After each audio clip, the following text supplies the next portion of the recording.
It is time that I call upon the Honorable Premier of KwaZulu-Natal, Mr. A.T. Ntuli, to respond to the debate. You have 30 minutes, Honorable Ndunankulu. Thank you very much, Madam Speaker.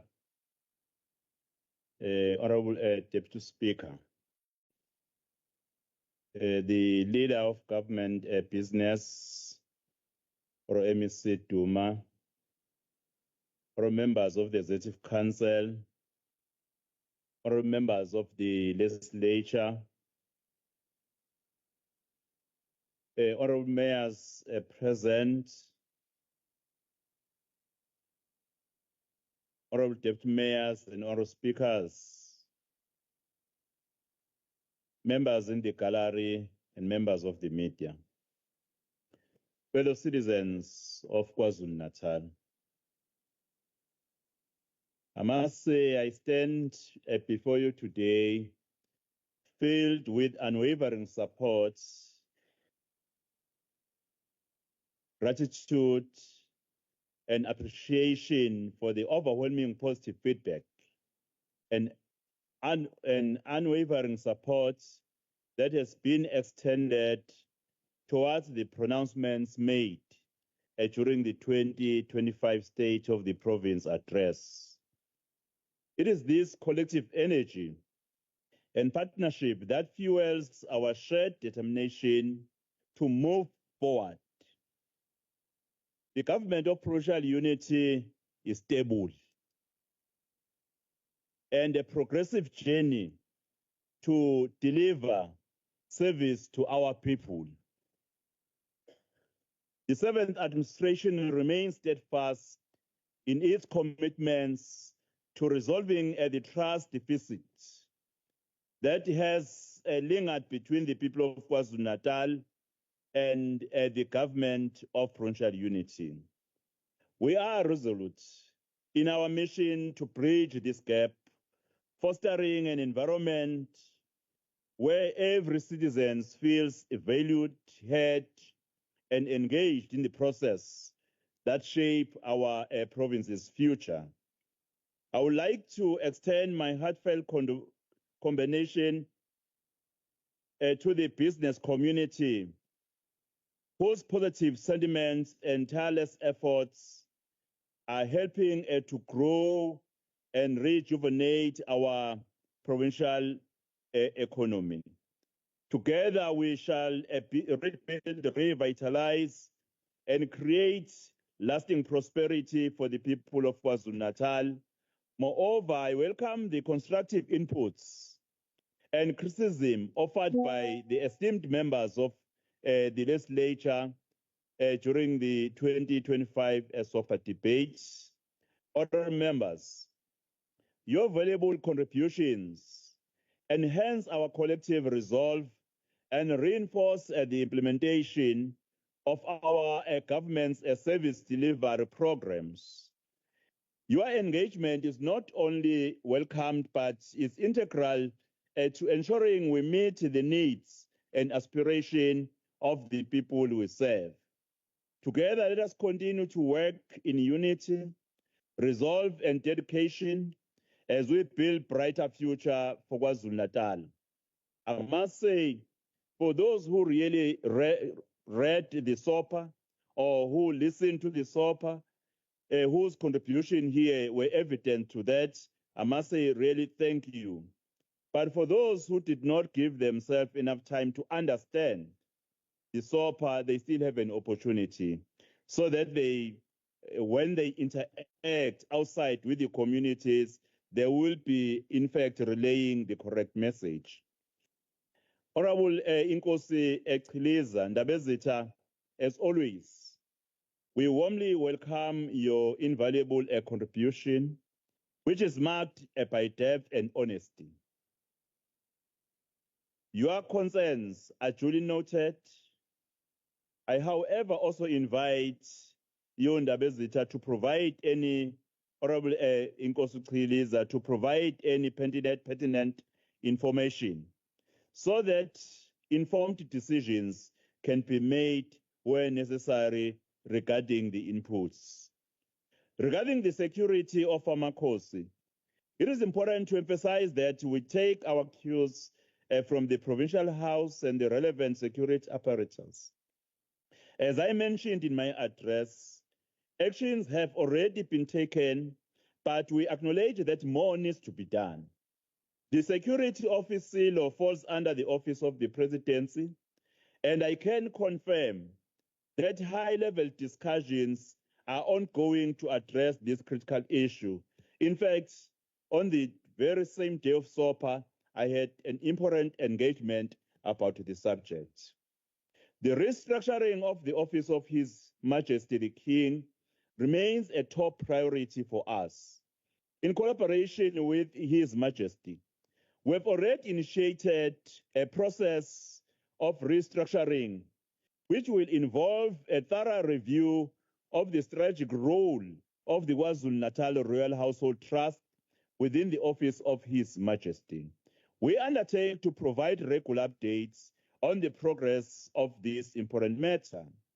In relation to the matter of corruption at PRASA, I wish to invite that if there are any suggestions of criminality, these matters should be reported to the police. With regard to the current beef matter, I think the Honorable MEC Duma was quite strong in his responses, unpacking what ought to be understood about the matter. Honorable Chief Whip Kuala, I really appreciate the contribution and inputs that you made. The veteran of this House. The remarks and feedback are much welcomed, considering the state of the opportunities and challenges that KwaZulu-Natal faces. Well, Honorable Speaker, Madam Speaker, on the matter raised by Honorable Kamete on the ocean economy, we will work together with every stakeholder in the province to ensure that we take advantage of the ocean's economy, and plans are ongoing. Job creation will be the single most important area of focus, and I was categoric in the SOPA. You see, I was surprised to hear that only EPWP was mentioned in the SOPA. I'm not quite sure about so many thousands of the job opportunities from the private sector and other initiatives which were mentioned, whether those were not important details. I think it was supposed to be appreciated that I took time to explain the things that, or the activities that are meant to provide new job opportunities for our youth in the province. On connectivity, to this end, 27 of 30 prioritized sites have been connected for traditional authorities. More sites are currently being planned for the future years. In support of the SA Connect project, 1,132 Wi-Fi hotspots have been implemented in the following districts: Zululand 200, King Cetshwayo 30, uThukela 12, uMzinyathi 68, eThekwini 118, uMgungundlovu 300, and Harry Gwala 146.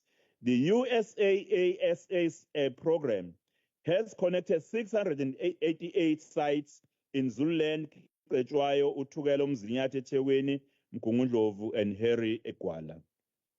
The job creation through all the projects in all departments, including infrastructure projects, government is really consolidating the information. But all departments, they roll out projects that results to the job creations, some during construction and others on completion or after the completion of the projects.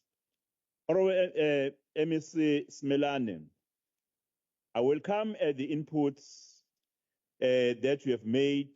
We will work together indeed to improve both education and health outcomes to overcome inequality amongst our people. Your support is invaluable, and together we can really inspire hope amongst our people and all our stakeholders. The collaboration in the health sector is commendable and seek lasting and sustainable intervention in education as well. Number of schools have increased remarkable national school certificate results is exemplary, and together we can make massive strides. In our multi-sectoral approach, that is going to ensure that there is difference that the government of rural unit is making in our communities has been adopted. On the teenage pregnancies, physical obesity, and gender-based violence and femicide, really I must commend both the Department of Social Development, the Department of Health, and other departments, including the Department of Education, for the work that is being done together. We will be launching the app in the Mangosuthu University of Technology, not necessarily, I mean in the DUT soon this month, if I'm not mistaken, on the 13th, and it will include also the tertiary institutions. Oroma Kubane, on the issue of Itala, I think they've addressed you quite, Madam Speaker, I think they have addressed Oroma Kubane quite sufficiently on the issue of understanding what is happening and what to be understood by an honorable member regarding the work of the 7th administration to mitigate the issues of Itala. Indeed, we are saving Itala. As I have mentioned that Itala is going nowhere, I still maintain Itala is going nowhere. With regard to the issue of supporting the board and supporting the CEO, I'm not quite sure whether it was important to mention the support that I give to specific HOD, specific CEO in our government. I'm not quite sure whether SOPA was meant for giving support to individual members participating in different departments. I'm not quite sure about that one. Well, I thought the honorable member, Madam Speaker, was going to commend the decision by the President of the Republic, in fact, to proclaim the SIU investigation in Itala SOC. Whoever is worried about corruption in our country must commend any action which seeks to dig down on what is happening, that collapsing our organs as the state. It was unfortunate that it appeared as a replication of what was done internally by Itala, having not in fact seen even the outcomes of the SIU. But I'm inviting the honorable member, Madam Speaker, to just wait and see the outcomes of the investigation. Well, I'm aware that there are people who are implicated on the wrongdoings when it comes to Itala. Well, it irritates when they hear about the SIU investigation in Itala. Madam Speaker, to the presentation by Honorable Gasa, I think I've responded on the issue of the ocean economy, that if you even go to the SOPA, you read it quite thoroughly, you will understand that as the provincial government of unity, we have a plan that will ensure that the benefit is not only along the coast, but even for those who are inland in certain secondary activities. To Honorable MEC Shinga, Madam Speaker, I wish to send my condolences through you, Madam Speaker, for her for losing her mother. Our sympathies are extending further to her and to her family. In relation to the matter of flood disasters and climate change risk indeed working with the Department of Social Development, led by the Honorable MEC Shinga, we will ensure that we respond effectively to support our people through psychosocial programs. While Honorable MEC Duma for Human Settlement and Honorable MEC Robert Mtelezi for COGTA, they are also taking care of the other aspects. We have a provincial climate change strategy. We will partner with social partners, specifically institutions of higher learning, as well as private sector, to ensure that people respond to early warning signals. On the youth employment, I want to believe that we have presented a comprehensive plan to ensure that the youth participate even in the digital economy during our times, to ensure that the reskilling is taking place, providing the specific figures on a specific program, which shows that this seventh administration has indeed a clear plan of ensuring that our youth are being afforded an important opportunity. On the Youth and Women Advancement Fund, I must assure this august House, Madam Speaker, that progress is made, except that due diligence needs to be done, so that we do not, in fact, provide support to people who will actually present information which is not authentic, to even protect the interest of our people for those whom we regard or refer to them as ongangeni ngesango uyafohla, so that they do not benefit from the program. That is why we are thorough. That is why we will ensure that what we do is what will benefit the people of KwaZulu-Natal, because they are a priority to this seventh administration. Madam Speaker, to Honorable Nkosi, we are encouraged to work closely with the Honorable Member on the sketch of GBV and the strengthening of the traditional leadership. The DNA laboratory is not the same record as of the past. I think the details which I shared, that one, public works and infrastructure have made a provision of the land and buildings. That is new information. Number two, I mentioned that we are now only awaiting for the Minister of Police to sign, since the laboratory will belong to the Department of Police. I think that is important. Number three, I mentioned that we have already secured a private sector partnership who will assist in providing the equipment for the facility. I think that is new information. So it's only that a choice of words maybe when someone is saying it's a repeated record, maybe I'm not quite sure whether I will lack to add that, but which indicates progress. But the information is there. We are forging ahead. We are going to ensure that we realize this during our lifetime in our province. And we are expediting this. I must say, Madam Speaker, the public works and infrastructure development of the province is being restored.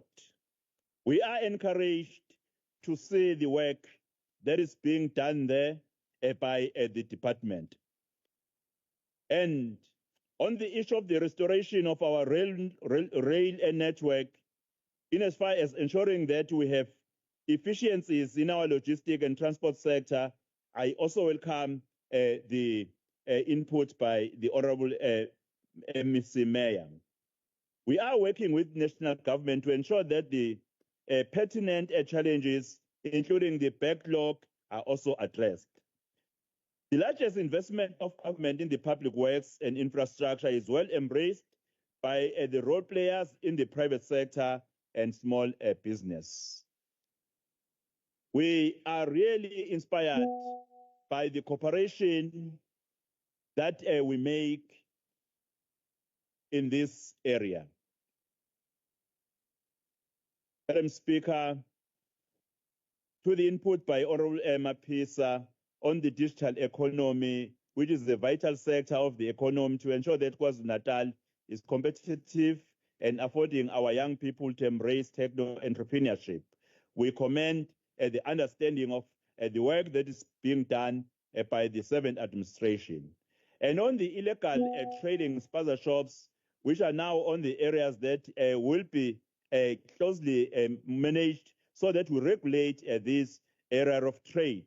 We are going to put more effort to ensure that we protect the interest of the people of KwaZulu-Natal ngoba sifuna ukuthi ipaza shop lezi ezikhona ngampela zi-ownwe abantu bala eSouth Africa nabantu bakwaZulu-Natal abanelungelo ukuthi babe nomnikazi bazo. We welcome the support to ensure that we revitalize our rail network, logistics and transport sector in the province as an input made by the Honorable member. Well, Madam Speaker, on the Honorable Gasa's input on the township economy, limiting her understanding on the spaza shops, I must assure the Honorable member that we are committed in ensuring the growth of the entire sector, not as only the issue of the spaza shops. But the issue of the state capture is worrisome, in fact, because we are where we are today because of some of the major contributing factors, the issue of the state capture. We are worried. It's a history that is not easy to erase because the challenges that we are being faced with today, some of the contributing factors are as a result of the state capture. To Honorable Rogers, Madam Speaker, we agree with Honorable Rogers that the government of provincial unity is a viable solution to resolve issues of public finance and management. And it is true that our prudence in public finance management has been notably acknowledged at national, and we are united in purpose and action, and we will work together. Thank you for ensuring that depositors of Italasoc Limited are secure, and this is the right thing to do. To Honorable MEC Duma, Madam Speaker, we welcome his input in as far as ensuring that we have a solid delivery in human settlements and transport sector. I must say, Madam Speaker, our MECs are hitting the ground running in each and every incident. When our members of the society are faced with challenges either of GPV issues, of the floods, I see our members of the executive authority, members of the executive council showing leadership. And I commend them for that work, Madam Speaker. The floods are still a challenge in our province, and we all need to work together to encourage our citizens, in fact, to listen, to pay attention to the alerts, the warnings that are given in most of the times. To Dr. Biela, I think there is no need for me to repeat his very important inputs, and as a doctor, given some education in some of the areas which seemed to be a bit complex to some of the certain quarters, Honorable Speaker. I must say, Honorable Speaker, on the cost-cutting measures that might impact to the service delivery. Firstly, I must explain that cost-cutting measures does not mean you stop the money for service delivery. You, in fact, prevent or avoid to spend on the non-essentials. That is the explanation and the understanding of cost-cutting measures. So I'm afraid if that may be understood as stopping the money for service delivery. But I think after this explanation from today, we'll all understand.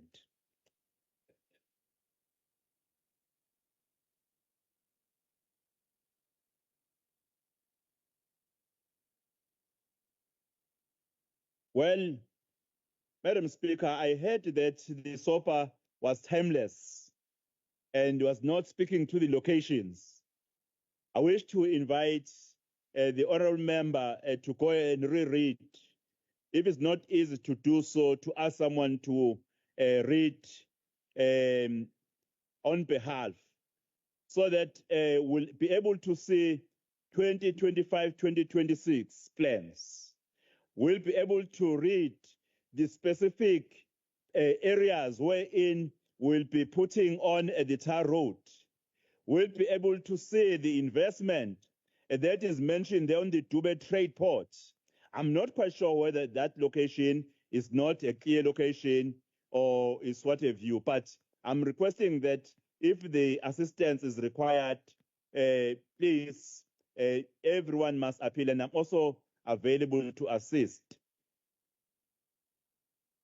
Well, on the allegation that the GNU is built on a corruption, in fact, a stance, well, I think the proclamation of the SIU in most of the entities and some of the municipalities, in fact, is evidence that our country is fighting corruption.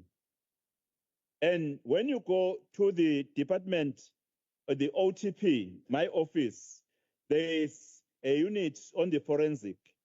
The number of the cases there, they're an evidence that we are doing everything as this government to fight corruption. I must, in fact, give comfort to this August House, Honourable Speaker, that we are doing everything to ensure that we fight corruption. Well, I heard the example of two municipalities being mentioned by an honourable member as being corrupt. Utuwela was mentioned, but when I listened to the detail, it spoke about the service providers that were not being paid. I'm not quite sure whether that is corruption or whether it's an interest of service providers being paid. I don't know what interest may be personal when it comes to that, except that it's important that service providers are paid on time so that they're able to continue delivering some work. Well, on the issue of what Dugoza is a matter that we'll follow up on it so that we understand as to what is actually happening. Well, I'm not quite sure, Madam Speaker, where the honourable member understood my quotation, which is referring to it as the admiration of Abacindezeli. Whether the problem was with the quotation, the message I was sending, or the issue was that the mention of a name, in fact, drew away the honourable member from the important message I was actually making. I must say, despite the challenges that the Department of Education is facing, but we've seen wonderful results, and we are proud to have the caliber of the leadership provided by MSc, Honorable MSc Hlomuga, the work that they're doing with the department to ensure that despite the challenges, but our Department of Education is able to produce quite important results. Madam Speaker, the GPU is 50 plus 1. In order to govern, you must have 50 plus 1. And this story of being a majority, we are supposed to be the one governing, I'm not quite sure whether it shows the lack of understanding that 50 plus 1 is a requirement if you have to govern. But what I must mention is that the feedback we're resolving is that the people of KwaZulu-Natal, they are gaining confidence. They are being optimistic with the work that we do. I think even the honourable members from the right and the left will agree that our government is visible, our government is effective, our government is indeed changing the lives of the people. We still have a long way to go, but we must agree that some work is actually being done. Well, I think I've touched on the clear plans of tackling corruption. Thank you, Madam Speaker.